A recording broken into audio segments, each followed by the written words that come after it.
नमस्कार, आप देख रहे हैं एनबी स्पेशल और मैं हूं आपके साथ सुनील विश्वकर्मा। मध्य प्रदेश की 4 सीटों पर 36 लाख मतदाता मतदान करेंगे। तकरीबन 3,900 से ज्यादा मतदान केंद्र बनाए गए हैं। चुनाव पारदर्शी हो, इसके लिए 26,000 से ज्यादा कर्मचारियों को तैनात किया जाएगा।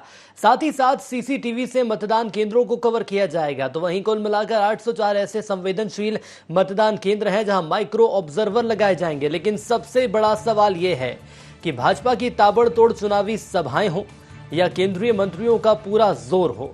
साथ ही साथ महंगाई के मुद्दे के साथ ही सच्चाई का साथ देने की कांग्रेस की अपील कितनी कारगर साबित होगी, ये तस्वीर जल्द ही साफ हो जाएगी। लेकिन इसके पहले प्रत्याशियों के भाग्य का फैसला करने वाला मतदाता आखिर क्या चाहता है। चुनाव प्रचार थम गया है, लेकिन अंतिम दिन हमने देखा कि प्रदेश की सत्तारूढ़ भाजपा एवं मुख्य विपक्षी दल कांग्रेस आला नेताओं के साथ पार्टी के लिए वोट मांगने के लिए तूफानी प्रचार करते नजर आए। और यदि इन 4 सीटों की हम बात करें, 4 की चुनौती की हम बात करें, तो आपको बता दें कि 4 सीटों में से 2 सीटें भाजपा के खाते में थी, जो कि खंडवा और रैगांव सीट थी। और इसके अलावा यदि हम बात करें जोबट और पृथ्वीपुर की, तो जोबट और पृथ्वीपुर सीट कांग्रेस के खाते में थी। तो 4 की चुनौती है। देखना यही होगा कि आखिर जो माहौल अब तक बन पाया है, उसके बाद आम जनता आखिर क्या चाहती है, मतदाता आखिर क्या चाहता है, कौन से वो खास मुद्दे रहेंगे जिन पर चुनाव लड़ा जाएगा, खंडवा लोकसभा सीट की आबोहवा आखिर क्या कहती है। इसके साथ ही साथ रैगांव, जो कि भाजपा की सीट मानी जाती है, इसे बचाने के लिए क्या भाजपा पर अतिरिक्त दबाव रहेगा। तो दूसरी ओर कांग्रेस की बात कर लें तो कांग्रेस भी लगातार जनता के बीच पहुंच रही है। पूर्व सीएम कमलनाथ को हमने देखा जो कि जनता के बीच गए, बार बार और लगातार उन्होंने कहा कि दमोह के पैटर्न पर चुनाव उनके द्वारा लड़ा जाएगा। इसके अलावा उन्होंने ये साफ कर दिया है कि जनता सच्चाई का साथ दे।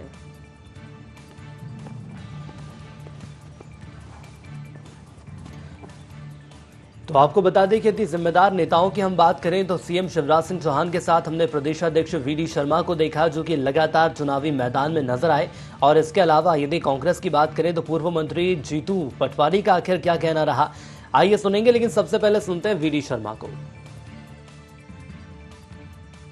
बैठक में विशेष तौर पर जो लगातार एक कुशल प्रबंधन हमारे इस चुनावों की दृष्टि से जो हुआ है, और आज का दिन, कल मतदान का दिन, और बाद में फिर जब काउंटिंग होगी तब तक हमारी चुनाव प्रबंध समिति ने जो बेहतर काम किया है, जिसकी चर्चा हमने की है। और एक एक बूथ पर चुनाव प्रबंध समिति की पैनी नज़र हमारे सभी कार्यकर्ताओं की, जो अलग अलग प्रकार के कामों में लगे हुए हैं। हमने इस बात पर गंभीरता के साथ कि किसी प्रकार से किसी क्षेत्र में कोई ऐसी बातें न हो जो कांग्रेस जिस प्रकार से गुंडीजिम, छल कपट की राजनीति करने का जो प्रयास करती है, अंतिम समय में कल मतदान दिन तक एक पैनी नजर रख के हमारे सभी कार्यकर्ता बूथ बूथ पर सक्रियता के साथ काम करेंगे। और ये चुनाव हमारी प्रबंध समिति ने जो प्रयास किए और हमारे नेतृत्व ने जो अथक मेहनत की, उसके आधार पर प्रचंड बहुमत के साथ 4 चुनाव भारतीय जनता पार्टी जीते। तो वीडी शर्मा का ये साफ तौर पर कहना है कि जो हमारा चुनावी मैनेजमेंट है वो उन्होंने सफल करार दे दिया है। इसके साथ ही साथ उन्होंने दावा किया है कि जो आने वाले 4 सीटों पर चुनाव होने वाले हैं, जिसके लिए इतनी मेहनत की गई है, ताबड़तोड़ प्रचार प्रसार किया गया है, ये बीजेपी ही जीतेगी। लेकिन दूसरी ओर हम कांग्रेस की बात करें तो कांग्रेस भी पीछे नहीं है। पूर्व सीएम कमलनाथ जो कि लगातार जनता के बीच गए, इसके साथ ही साथ वर्चुअली तौर पर भी उनको जनता का आशीर्वाद मिला है। और आइए सुनेंगे पूर्व मंत्री जीतू पटवारी का कि आखिर उनका क्या कहना है इन उपचुनावों को लेकर। हमारे लोकल कार्यकर्ता सजग है। जब चुनाव होंगे, चुनाव के बाद परिणाम आएंगे तो आपको पता चलेगा किसकी नजर तेज थी। जनता के पे भरोसा है हमें, और जनता के साथ मिलकर, जनता के साथ कांग्रेस पार्टी के परिवार के लोग सजग है। हमारे लोकल कार्यकर्ता सजग है। जब चुनाव होंगे, चुनाव के बाद परिणाम आएंगे तो आपको पता चलेगा किसकी नजर तेज थी। जनता के पे भरोसा है हमें, और जनता के साथ मिलकर, जनता के साथ कांग्रेस पार्टी के परिवार के लोग। तो आपको बता दें कि चुनाव प्रचार जो कि थम गया है और अंतिम दिन हमने देखा कि जो तमाम दिग्गज रहे वो चुनावी मैदान में नजर आए। इसके अलावा यदि बात करें पूर्व सीएम की, तो पूर्व सीएम कमलनाथ जनता के बीच गए। मुख्यमंत्री शिवराज सिंह चौहान की बात कर ली जाए तो वो भी जनता के बीच गए। चिरपरिचित अंदाज उनका नजर आया, लोगों के बीच गए, उनके घर मुलाकात की, उनके यहाँ रात्रि विश्राम किया। इसके साथ ही भोजन भी उन्होंने लोगों के बीच किया था। लेकिन सबसे बड़ा सवाल यह है कि जो तमाम कवायद की गई है, क्या ये जनता के आशीर्वाद लेने के लिए काफ़ी है? और यदि हम बात करते हैं पूर्व सीएम कमलनाथ की, तो पूर्व सीएम भी लगातार जनता के बीच नजर आए हैं। मुख्यमंत्री शिवराज सिंह चौहान ने कुल मिलाकर 39 चुनावी सभाएं की, जो कि इस बार एक रिकॉर्ड है। सबसे ज्यादा चुनावी सभाएं भी मुख्यमंत्री शिवराज सिंह चौहान ने की है। और सीएम की सक्रियता के आखिर क्या मायने हैं, क्योंकि जनता की बात कर लें तो जनता ने ये जरूर तय कर लिया है कि आखिर किसे हमें चुनना है। और कल जो मतदान होने वाला है, उस मतदान में ये सारी तस्वीरें साफ भी हो जाएंगी। लेकिन साथ ही साथ यदि हम बात कर लेते हैं मुद्दों की, तो अब ये देखना होगा, सबसे बड़ा मुद्दा जो आज के दौर में चल रहा है वो है महंगाई का मुद्दा। हालांकि सरकार के द्वारा भरसक प्रयास किया गया है कि जो आम जनता है, जो सरकारी कर्मचारी हैं, इन्हें कुछ रियायत जरूर दी जाए। लेकिन इसके अलावा एक बड़ा तबका ऐसा भी है जो कि सरकार से कहीं नाखुश नजर आ रहा है। तो देखने वाली बात यही होगी, जो जोबट का जो माफ करिएगा जो दमोह का रण रहा, उसमें जो कांग्रेस की रणनीति रही, क्या वही रणनीति हमें इन चुनावों में भी देखने को मिलेगी? कांग्रेस आला कमान ने ये साफ कर दिया है कि जो दमोह का रण रहा, उसी के मद्देनजर और उसी के मैनेजमेंट के आधार पर हम आगामी चुनाव लड़ने वाले हैं और जनता के बीच जाने वाले हैं।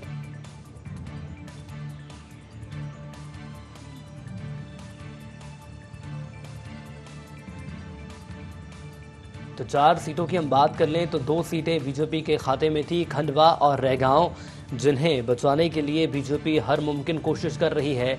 लेकिन यदि चुनावी मैनेजमेंट की हम बात करें तो एक चुनावों में सबसे खास होता है चुनावी मैनेजमेंट, और बीजेपी का ये साफ तौर पर मानना है कि जो हमारा चुनावी मैनेजमेंट है ये बहुत सफल रहा है। लेकिन आखिर इसकी सफलता का पैमाना क्या है, ये हमें चुनावों में नजर आएगा। और इसके अलावा जोबट या पृथ्वीपुर की हम बात कर लें तो ये कांग्रेस के खाते में सीट थी।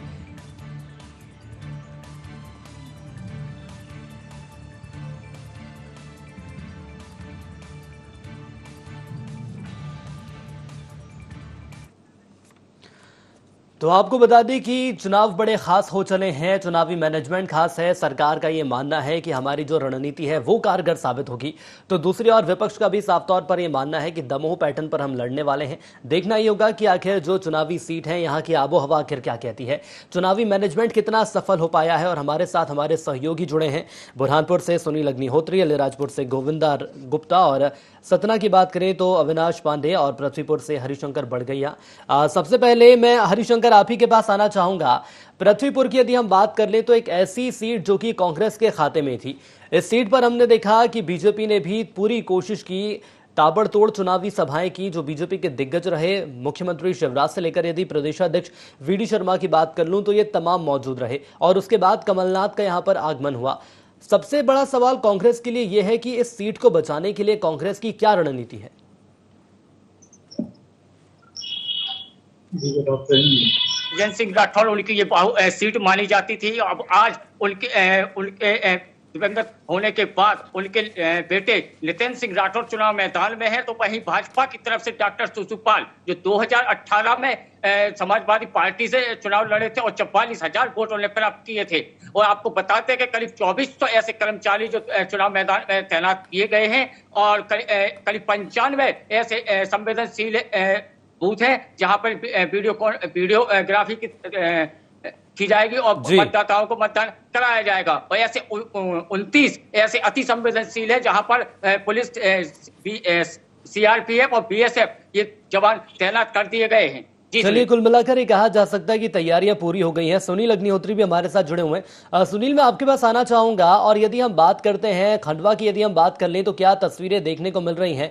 आखिर आम जनता का क्या कहना है, आबो हवा आखिर क्या चल रही है? जी सुनील, बता देना चाहता हूं कि खंडवा लोकसभा उपचुनाव को लेकर मतदान केंद्र में तैयारी पूरी हो चुकी है। यहाँ सामग्री वितरण करने के बाद में यहाँ पूरी तरीके से मतदान केंद्र में 2 सेक्टर अधिकारी और बाकी के कर्मचारी, पुलिस कर्मचारी, ये सारी के सारे यहाँ मौजूद है और प्रशासन की पूरी तैयारी हो चुकी है। आज हम यहाँ पर मेडिकल हॉल राष्ट्रीयपुरा वार्ड मतदान क्रमांक 206 में उपस्थित खड़े हैं। और यहाँ देखा गया है कि यहाँ पर सारे लोगों की तैयारी पूरी तरीके से है और कल सुबह 7 बजे से लेके तो शाम में 6 बजे तक के मतदान होगा और वही मतदान को लेकर लोगों में काफी उत्साह नजर आ रहा है। तैयारियों की यदि हम बात कर लें तो क्या कुछ खास तैयारियां कर ली हैं, चुनाव पारदर्शी हो इसके लिए क्या कुछ व्यवस्थाएं की गई हैं? या पॉइंट को ध्यान में रखते हुए यहाँ पर प्रशासन ने जो भी मतदान करने यहाँ पर मतदाता आएगा उसके लिए सैनिटाइजर का उपयोग किया जाएगा, मास्क का उपयोग किया जाएगा और यहाँ जो भी कर्मचारी अधिकारी रहेंगे, पीठासन अधिकारी रहेंगे, ये सब मास्क का उपयोग करेंगे और कोविड का पूरा पालन करेंगे। चलिए, बिल्कुल कोरोना महामारी का भी पूरा पालन किया जाएगा, जो गाइडलाइंस हैं उसको ध्यान में रखा जाएगा। सुनील, एक बार दिखाने का प्रयास करिए क्या कुछ इस वक्त तस्वीरें देखने को मिल रही हैं और कल जब मतदान होने वाला है तो उसके पहले खास इंतजाम आखिर किए गए होंगे? जी, बता देता हूँ कि यहाँ पर पुलिस जवान और होमगार्ड के जवान है और ये लोग यहाँ पे ड्यूटी पे तैनात है। इन्होंने कोविड का पूरा इंतजाम करने का मास्क लगाया है और साथ ही में सोशल डिस्टेंस का पालन किया है। यहाँ पीठासन अधिकारी के रूप में ये 2 पीठासन अधिकारी है, यहाँ 2 मतदान केंद्र है और 3 लोगों से आपका भी चर्चा करवा दी। यहाँ टोटल 14 लोगों की टीम है। जी, कुल मिलाकर 14 लोगों की टीम है जो कि सुनील इस वक्त हमें तस्वीरों में दिखा भी रहे हैं। सुनील, बने रहिएगा हमारे साथ, लेकिन हमारे साथ अविनाश पांडे भी जुड़ चुके हैं सतना से। और अविनाश, मैं आपके पास आना चाहूंगा। अविनाश, देखा गया कि यदि बात करें कांग्रेस या बीजेपी के दिग्गजों की तो तमाम ये दिग्गज हमें चुनावी सभाओं में नजर आए हैं, लोगों के बीच गए हैं, मुलाकात करते नजर आए हैं। जनता का आखिर क्या कहना है? देखिए सुनील, रैगांव जो विधानसभा सीट सतना की मानी जाती है वो बीजेपी की साख वाली सीट मानी जाती है। ज्यादातर जो विधायक है और बीजेपी को ही यहाँ से जीत मिली थी। 5 बार करीबन बीजेपी यहाँ से आई थी, लेकिन इस बार साख की जो सीट है इस पे लड़ाई चल रही है। दोनों जो नेता है दल के वो जुबानी जंग भी जमकर देखने को मिली है। लेकिन देखा जाए तो लगातार जो बीजेपी है जनसभाएं धुआंधार कर रही थी, इसमें कांग्रेस भी कहीं पीछे नहीं हुई। उसने भी पूरे जो नेता थे उन्होंने भी उतारा है। लेकिन अब ये सीट साख की बन चुकी है, दोनों में कांटे की टक्कर देखी जा रही है। अभी कहना ये मुश्किल होगा ये पलड़ा किसका भारी होगा। ये देखा जाएगा कि जब 2 तारीख को नतीजे आएंगे तो आखिर किसके ताज पड़ता है। और देखा जाए तो जो निर्वाचन आयोग है वो पूरी तैयारी कर चुका है और चप्पे चप्पे पे पुलिस बल भी तैनात किया गया है। आज सुबह पीठासीन अधिकारी अपने मतदान सामग्री लेकर अपने अपने पोलिंग बूथ के लिए रवाना हो गए हैं। पूरे रैगांव सीट में 313 पोलिंग बूथ बनाए गए हैं। 88 पेट्रोलिंग वाहन जो पुलिस द्वारा व्यवस्था की गई है। 8 डीएसपी रैंक के अधिकारी और 6 सब इंस्पेक्टर तैनात किए गए हैं और सुरक्षा में भी कोई मध्य चूक नहीं रखते हैं। सीआरपीएफ के जवान भी पोलिंग बूथ पे तैनात रहेंगे। लेकिन संवेदनशील जो पोलिंग बूथ मानी जाती है उसमें पूरी नजर है। जो निर्वाचन आयोग की फोकस रखेगा कि कोई भी ऐसी घटना न घटे कि जिसमें निश्चित हो। लेकिन चुनाव प्रतिशत बढ़ाने के लिए जो निर्वाचन आयोग है लगातार प्रयास कर रहा है। आशा कार्यकर्ताओं को भी मैदान में उतारा है और महिलाओं को रुभाने का प्रयास जो आशा कार्यकर्ताएं कर रही हैं कि जो रैगांव चुनाव हो रहा है उसमें वोटिंग की जो प्रतिशत है वो कहीं ना कहीं बढ़े। सुनील, बिल्कुल, वोटिंग का प्रतिशत कैसे बढ़ेगा, साथ ही साथ यदि हम बात करें राजनीतिक दलों की तो आखिर चुनावी माहौल उन्होंने पूरा तय कर लिया है। अब देखना होगा कि जनता आखिर क्या चाहती है। हमारे साथ जुड़ने के लिए अविनाश आपका बहुत धन्यवाद। पृथ्वीपुर की ओर चलेंगे, हरिशंकर लगातार हमारे साथ जुड़े हुए हैं। हरिशंकर, जहां तक मैं देख पा रहा हूं आप चुनाव मतदान केंद्र पर मौजूद हैं, क्या आप हमें तस्वीरें दिखा सकते हैं कि क्या कुछ सुरक्षा के मद्देनजर प्रयास अब तक किए गए हैं? सुनील, सुरक्षा के प्रशासन ने पूरे पुख्ता इंतजाम किए हैं। मैं आपको दिखाऊंगा कि किस तरीके से सीआरपीएफ, बीएसएफ किस तरह के जवान तैनात किए गए हैं।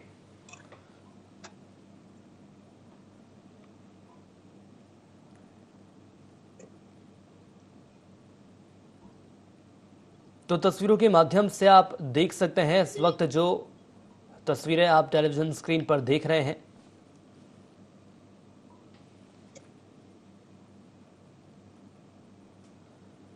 हरिशंकर, मैं ये भी आपसे जानना चाहूंगा, यदि अधिकारियों की हम बात कर लें तो क्या कोई जिम्मेदार अधिकारी मौके पर मौजूद हैं या अधिकारियों के आने का सिलसिला जो है वो शुरू हो जाएगा? जानकारी दीजिए। बिल्कुल, अगर अधिकारियों की बात करें तो थोड़ी आधा घंटे पहले ही यहाँ से तहसीलदार जो निर्वाचन के देख रहे हैं वो यहाँ से अभी रवाना हो गए हैं। अभी थोड़ी देर बाद यहाँ के कलेक्टर है, जो स्थानीय जो कलेक्टर है वो भी अभी थोड़ी देर बाद पहुंचने वाले हैं। ऐसे तमाम ऐसे आला अधिकारी हैं जो यहाँ धीरे धीरे एक एक बूथ को चेक कर रहे हैं। जी बिल्कुल हरिशंकर, इसके अलावा ये भी समझना चाहेंगे, यदि पृथ्वीपुर सीट की हम बात कर लें तो कांग्रेस की सीट ये मानी जाती है। नितेंद्र सिंह राठौर जो कि कांग्रेस के प्रत्याशी, कितना दबाव उनके ऊपर इस वक्त होगा? बिल्कुल सुनिए, जैसे सत्तारूढ़ पार्टी से ये चुनाव लड़ रहे हैं, एक तरफ सत्ता है और दूसरी तरफ विपक्ष है। विपक्ष की अगर बात करें तो कल ही उन्हें प्रेस कॉन्फ्रेंस बुलाई थी जहां पर उन्होंने शिवराज सिंह चौहान मुख्यमंत्री पर निशाना साधा था कि उनके पास एक ऐसा कोई ऑडियो है जहां पर उन्होंने कहा गया था कि दंड साम नाम दंड भेद, किसी भी तरीके से पृथ्वीपुर की सीट हमें चाहिए और ये किसी भी हालत में हमें मिलना चाहिए और कांग्रेस को यहाँ से हार होनी चाहिए। जी सुनील। बिल्कुल, इसके अलावा ये भी बताइए कि आखिर कौन से मुद्दे रहेंगे जो कि सीट पर हावी रह सकते हैं? देखिए, कांग्रेस ने तो एक ही मुद्दा चलाया है कि जो भ्रष्टाचार है, महंगाई है और लोग जो किसान है उनको खाद की बड़ी समस्या थी। अभी लेकिन जिस दिन से शिवराज सिंह चौहान मुख्यमंत्री आए थे उसी दिन भी खाद के लिए काफी किसानों ने शिकायत की थी, लेकिन यहाँ खाद का भारी मात्रा में यहाँ खाद भेज दिया गया था और किसानों को उपलब्ध हो गया था। जी सुनील। चलिए बने रहिएगा हमारे साथ, सुनील अग्निहोत्री की ओर चलेंगे। सुनील, मैं आपसे ये समझना चाहूंगा, बात यदि हम विपक्ष की कर लें तो विपक्ष की ओर से हमने देखा कि पूर्व सीएम कमलनाथ जनता के बीच मौजूद रहे और जो उनकी चुनावी सभाएं रही उसमें बड़ी संख्या में लोगों का आशीर्वाद भी उनको मिला है। अब ऐसे में क्या ये माना जा सकता है बीजेपी पर अतिरिक्त दबाव हमें देखने को मिलेगा? सुनील, कहीं ना कहीं यहाँ देखा गया है कि यहाँ पे बीजेपी की भी आम सभाएं काफी हुई है, उसी के साथ में कांग्रेस की आम सभा हुई जिसमें कमलनाथ का जो दौरा खंडवा और बुरहानपुर में हुआ उसको लेके कहीं ना कहीं कांग्रेस भी सक्रिय हो गई है और यहाँ पे कांग्रेस का भी दबदबा अच्छा है, वहीं पे कहीं ना कहीं बीजेपी इसमें दबाव में भी है। और साथ ही में यहाँ पर जिस मतदान केंद्र पे अभी हम है, मतदान क्रमांक 206 वार्ड क्रमांक राष्ट्रीयपुरा 38, तो इसके अंदर यहाँ पे ज्ञानेश्वर पाटिल प्रत्याशी, बीजेपी के प्रत्याशी कल सुबह 7 बजे यहाँ पे अपना मतदान का प्रयोग करेंगे। जी बिल्कुल सुनील, इसके अलावा मुझे ये भी बताने का प्रयास करिए, यदि हम बात कर लेते हैं चुनावी मैनेजमेंट की तो बीजेपी का ये साफ तौर पर कहना है कि हमारा चुनावी मैनेजमेंट काफी सफल रहा है। अब वर्तमान दौर पे क्या तस्वीरें देखने को मिल रही, क्या प्रत्याशी घर घर जा रहे हैं अपने जो अतिरिक्त समर्थक है उनके साथ माहौल बनाने के लिए? तो देखा गया है कि बीजेपी में अनुशासित है, इस वजह से वह उनका दल बराबर हर वार्ड में, हर क्षेत्र में, हर ग्रामीण में अपना दल बना के प्रत्याशी भी अपने साथ में मतदाताओं के साथ में जाके उनका आशीर्वाद ले रहे हैं और कहीं ना कहीं उन लोगों को मतदान करने के लिए भी प्रेरित कर रहे हैं। जी, चूंकि खंडवा लोकसभा सीट बीजेपी की सीट मानी जाती है और ऐसे में हमने ये भी देखा कि कांग्रेस से भी कई ऐसे दावेदार रहे जो कि इस सीट से चुनाव लड़ना चाहते थे, माहौल भी उनके द्वारा अपने पक्ष में बना लिया गया था, लेकिन इसके बाद अंतिम वक्त पर जो है प्रत्याशी बदले। राजनारायण सिंह पुरनी के यदि मैं बात कर लूं तो क्या उनके पक्ष में यहाँ पर माहौल देखने को मिल रहा है? कांग्रेस बहुत बड़ी पार्टी है, इस वजह से कहीं ना कहीं राजनारायण सिंह भी 3 बार विधायक बन चुके हैं और कहीं ना कहीं राजनारायण सिंह का जो दबदबा है वो मानदाता से लेके तो खंडवा की जो 6 विधानसभा है उस 6 विधानसभा में कहीं ना कहीं उनका भी रुतबा नजर आता है और जिसमें बुरहानपुर विधानसभा में 2 विधानसभा है, एक नेपानगर, एक बुरहानपुर विधानसभा, तो यहाँ कहीं ना कहीं बीजेपी का गढ़ माना जाता है। ये कहीं ना कहीं जो टक्कर होगी वो कहीं ना कहीं आटे काटे की होगी और ये देखता हुआ आने वाला समय बताएगा कि किसके सर पे ताज होता है और किसकी दिवाली बनती। बिल्कुल कांटे की टक्कर होगी, लेकिन सुनील ये भी बताने की कोशिश करिए, यदि हम मुद्दों की बात कर लें तो सीट पर कौन से खास मुद्दे रहेंगे जो कि हावी हो सकते हैं? वहीं पे कांग्रेस भुनाने में लगी है कि जो महंगाई है, महंगाई को लेकर कहीं ना कहीं कांग्रेस इस मुद्दे को भुनाने में लगी है कि मतदाता को रुझान कर रही है कि यहाँ पे महंगाई बढ़ गई है, हर चीज के दाम बढ़ चुके हैं, पेट्रोल डीजल, तो कहीं ना कहीं महंगाई को लेकर एक मुद्दा उठाया है कांग्रेस ने और बीजेपी ने विकास को लेकर कहा है।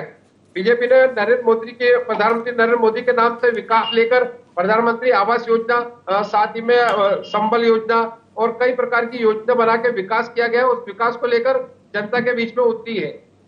चलिए बिल्कुल ही कहा जा सकता है विकास के मुद्दे को लेकर बीजेपी जनता के बीच जा रही है। और अब अलीराजपुर की ओर चलेंगे जहां हमारे साथ हमारे सहयोगी गोविंदा गुप्ता भी जुड़ चुके हैं।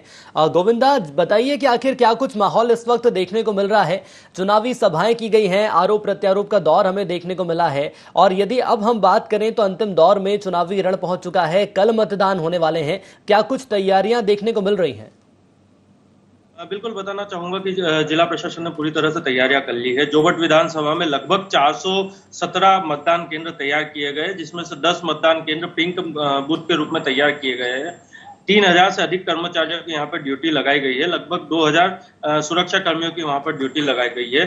अलीराजपुर जिले में जहाँ से सारी सामग्री जो है वितरण कर दी गई है, कई मतदान केंद्रों पर बैठने वाले अधिकारी कर्मचारी यहाँ से सामग्री लेकर निकल चुके हैं और कुछ जो है अपनी गाड़ियों का इंतजार करते हुए पीछे नजर आ रहे हैं। जी बिल्कुल। इसके अलावा ये भी जानकारी सामने आ रही है कि अति संवेदनशील जो मतदान केंद्र है, यहाँ के लिए खास व्यवस्था बनाई गई है।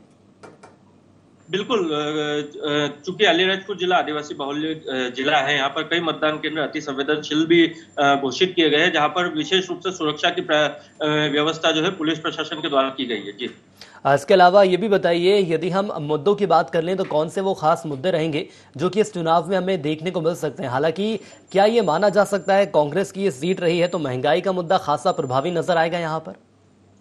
बिल्कुल, कहीं ना कहीं भाजपा के मंत्रियों ने भी जब अलीराजपुर जिले में आचार संहिता के दौरान जो कैंपेनिंग की थी, गांव-गांव जो घूमे थे, उसमें महंगाई और बेरोजगारी ये दो मुख्य मुद्दे रहे। कई युवाओं ने जो है मंत्रियों को भी काले झंडे दिखाकर अपने गांव में प्रचार प्रसार करने से रोककर उल्टे पैर लौटने पर मजबूर कर दिया था। ऐसे में जयस और आदिवासी जागरूक युवा जो सक्रिय रूप से विधानसभा क्षेत्र में नजर आ रहे हैं, ये कहीं ना कहीं कांग्रेस को जो है फायदा पहुंचाने का प्रयास भी कह सकते हैं। गोविंदा, जहां तक हम देख पा रहे हैं आप मतदान केंद्र पर ही मौजूद हैं, क्या इस वक्त आप तस्वीरें दिखा सकते हैं कि क्या तस्वीरें देखने को मिल रही हैं? बिल्कुल, चूंकि मैं मतदान के लिए जो सामग्री यहाँ से वितरित की गई थी, यहाँ पर जितने भी अधिकारी थे यहीं पे बैठकर यहाँ से सामग्री लेकर रवाना हुए हैं। किंतु कुछ अधिकारी कर्मचारी जो है अपने वाहनों का इंतजार कर रहे हैं, सामग्री लेकर तैयार बैठे हुए हैं। हम इस तरफ देख सकते हैं, यहाँ पे जो है वाहनों का काफिला जो है तैयार कर लिया गया है, जो कि यहाँ से कर्मचारियों को ड्यूटी के लिए लेके जाएगा। खास बात यह है कि जितने भी वाहन कर्मचारियों के लिए मतदान केंद्रों के लिए लगाए गए हैं, सभी में जीपीएस लगाया गया है और यहाँ पर जीपीएस की भी ट्रैकिंग के लिए एक स्टोर रूम बनाया गया है, जहाँ से पूरी हर वाहन की जो है जीपीएस ट्रैकिंग की जाएगी। जी बिल्कुल, चुनाव पारदर्शी हो इसके लिए और क्या कुछ व्यवस्थाएं की गई हैं गोविंदा?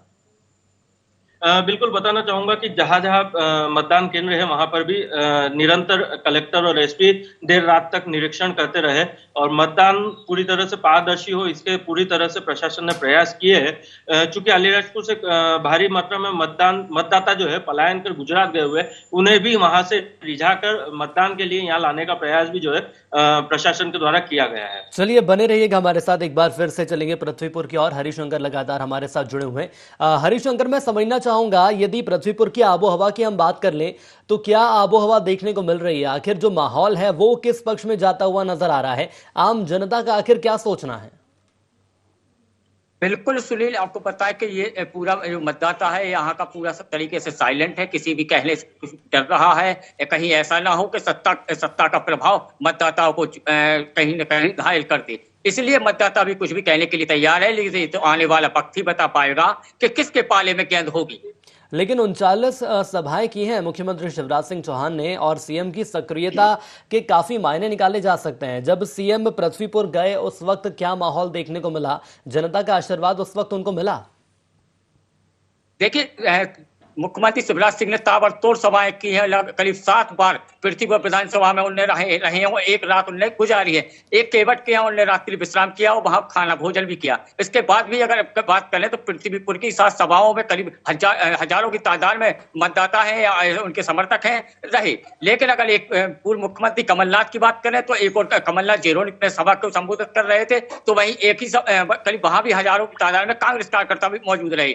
लेकिन अगर बात करें तो 7 बार शिवराज सिंह चौहान का आना और 4 बार प्रदेश अध्यक्ष वी.डी. शर्मा का आना और 1 बार पूर्व मुख्यमंत्री कमलनाथ का आना, ये कहीं ना कहीं लोगों के लिए विषय बना हुआ है। चलिए, लोगों के लिए बेहद दिलचस्प विषय इसलिए भी बना हुआ है क्योंकि दोनों ही जननेता जनता के बीच पहुंचे। खंडवा लोकसभा की बात करेंगे और सुनील, मैं आपके पास आना चाहूंगा। सुनील, आपसे समझना चाहूंगा, मुख्यमंत्री शिवराज सिंह चौहान ने रात्रि विश्राम भी किया, हितग्राहियों के यहाँ भी वो पहुंचे और जनता की मैं बात कर लूं तो जनता का खैर काफी आशीर्वाद बीजेपी को मिला है और आपने तो मुलाकात भी की थी। क्या कुछ कहना रहा था सीएम का और जनता का आखिर क्या मानना है?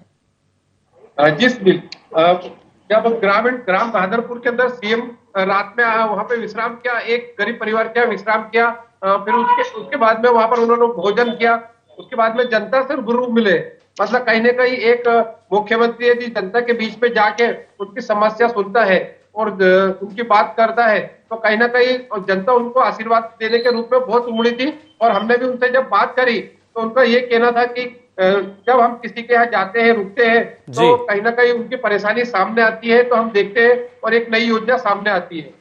चलिए का अंत में एक और सवाल मैं लूंगा। जोबट उपचुनाव की ओर चलेंगे और हमारे साथ गोविंदा लगातार बने हुए हैं। जोबट उपचुनाव सीट की यदि हम बात कर लेते हैं गोविंदा, तो आखिर क्या तस्वीरें देखने को मिल रही हैं? जनता का क्या मानना है? 15 साल का भी उन्होंने शासन देख लिया और 15 महीने की यदि हम बात कर लें कमलनाथ सरकार की तो वो शासन भी देख लिया है। जनता किस ओर जाती नजर आ रही है? चूंकि जोबट विधानसभा कांग्रेस का गढ़ माना जाता है, किंतु इस बार जो है मतदाताओं ने भारी चुप्पी साधी हुई है। मतदान के बाद ये अभी तक कहना तय नहीं हो पाया है कि आखिर जनता का जो रुख है वो किस पार्टी की ओर ज्यादा नजर आ रहा है। सीएम ने भी अलीराजपुर में जोबट में विधानसभा में भ्रमण किया था, भाभरा में, आजाद नगर में जो है वो रात्रि विश्राम भी किया था, किंतु सरकार ने पूरी तरह से ताकत झोंकी। कई मंत्री यहाँ पर, चलिए बिल्कुल, सरकार ने पूरी ताकत झोंक दी है, विपक्ष भी चुनावी मैदान में नजर आया, लेकिन अब देखना ये होगा कि जनता आखिर किसे चुनेगी। हमारे साथ जुड़ने के लिए आप तीनों का बहुत धन्यवाद। तो मध्य प्रदेश उपचुनाव की 4 सीटों पर कुल मिलाकर 36 लाख मतदाता मतदान करने वाले हैं।